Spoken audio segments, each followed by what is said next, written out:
রান্না করছি রাঁধুনি তেলের পর দিয়ে নিরামিষ। তেলের পর রাঁধুনি দিচ্ছি, তারপরে আছে গাউলির বড়া। এই যে গাউলির বড়া রান্না করছি নিরামিষ। নিরামিষ রান্না করার জন্য সজনে আছে, উস্তো আছে, এই যে আমি দিয়ে দিচ্ছি।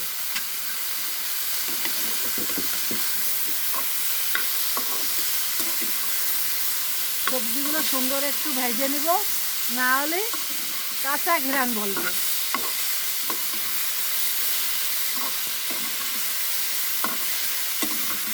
রাঁধুনি তেলে দিয়ে নিরামিষ, সাথে গাউলির বড়াও আছে।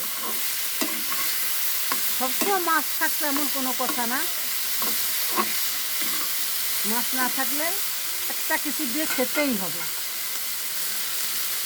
অনেক প্রজাতির লোক আছে বন্ধুরা, মাছ খায় না।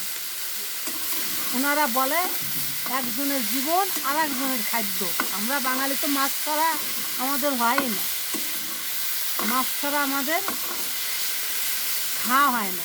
কিন্তু ওনারা মাছ খায় না, ওনারা গাউল নিরামিষ এগুলো খায়। আর এটা তো ঠিকই, একজনের জীবন আর একজনের খাদ্য। আমি এই যে কষিয়ে নিলাম, লবণ একটু কম হয়েছিল, আমি একটু লবণ দিয়ে দিলাম, দিয়ে দিচ্ছি একটু কারি মশলা।